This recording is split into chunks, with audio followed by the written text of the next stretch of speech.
Imagine, deep within the lush Cambodian jungle, a stone city of such colossal scale that it dwarfs the Vatican City. A structure so vast, it remains the largest religious monument ever built by human hands.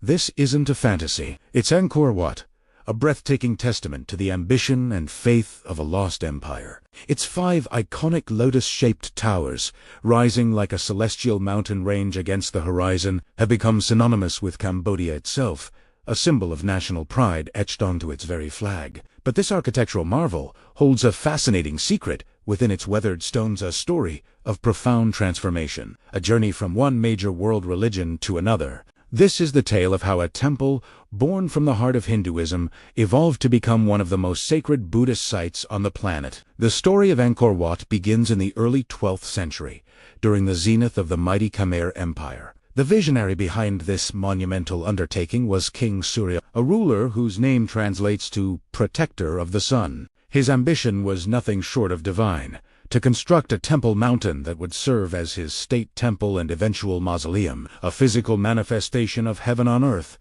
Unlike his predecessors who dedicated their temples to the Hindu god Shiva, Surya Varman too broke with tradition, dedicating his masterpiece to Vishnu, the preserver and protector of the universe. This choice was deeply personal and political, aligning the king with Vishnu's power and solidifying his own status as a divine ruler whose authority was absolute and sanctioned by the heavens themselves. The construction of Angkor Wat was an unprecedented feat of engineering and logistics, a project that would have strained the resources of any civilization. An army of an estimated 300,000 workers, including skilled artisans, sculptors, and engineers, toiled for nearly 4 decades. They quarried and transported millions of tons of sandstone from the sacred Kulin Mountains, located more than 25 miles away. These immense blocks, some weighing several tons, were floated down canals and rivers on rafts during the monsoon season.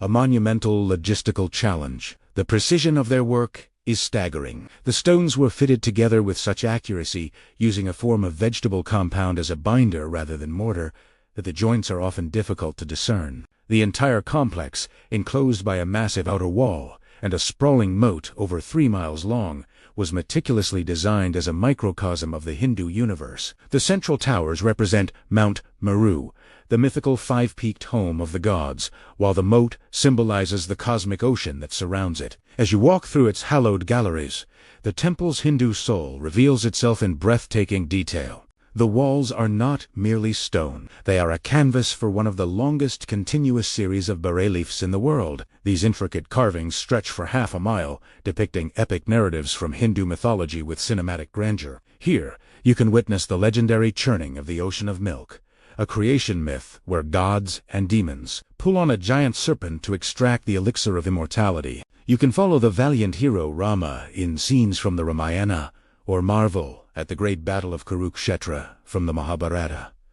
These carvings were not just decoration. They were sacred texts in stone, designed to educate the illiterate Masus and immerse pilgrims in the divine stories that formed the bedrock of their faith. Every detail, from the graceful Apsara dancers carved on the pillars to the fierce guardian deities, was a celebration of the Hindu cosmos, with Vishnu at its very center.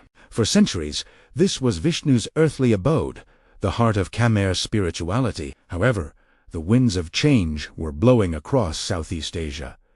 By the late 12th century, a new spiritual current began to gain influence within the Khmer Empire: Theravada Buddhism. This shift was gradual but profound, driven by a combination of royal patronage, trade, and philosophical appeal. While earlier forms of Mahayana Buddhism had coexisted with Hinduism for centuries, the accessibility and personal path to enlightenment offered by Theravada resonated deeply with the populace. The pivotal moment came with the reign of King Jayavarman VII, a devout Buddhist who, after a period of chaos and invasion, re-established the empire and embarked on his own ambitious building program. He constructed a new capital, Angkor Wat, with the serene, smiling faces of the Bodhisattva of Avalokiteshvara at its center, signaling a definitive shift in the state's religious identity. As Buddhism became the dominant faith, Angkor Wat, the grand monument to a Hindu god, did not fall into ruin or neglect. Instead,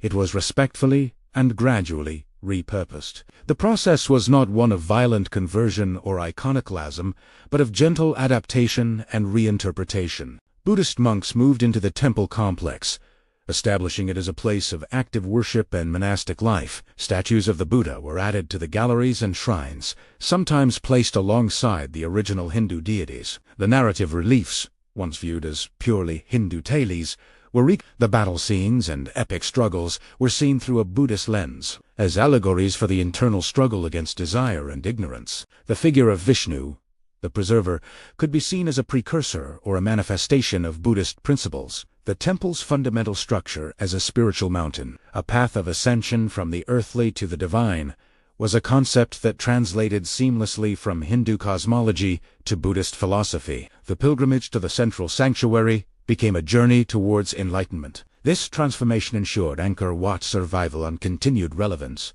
While many other temples of the Khmer Empire were eventually abandoned and swallowed by the jungle after the capital's decline in the 15th century, Angkor Wat was never truly lost. Its continuous occupation by Buddhist monks preserved it from the full onslaught of nature. They maintained its structures, cleared the encroaching vegetation, and kept its spiritual heart beating. For centuries, it remained a major pilgrimage site for Buddhists across Southeast Asia. When French explorers, guided by local knowledge, rediscovered the temple for the Western world in the mid-19th century, they found not a dead ruin, but a living, breathing sanctuary. Its ancient stones resonating with the chants of saffron-robed monks. Today, Angkor Wat stands as a unique and powerful symbol of religious harmony and cultural evolution. It is a place where two of the world's great religions meet, their stories layered upon one another in stone. As you wander its corridors, you can see statues of the Buddha draped in orange cloth,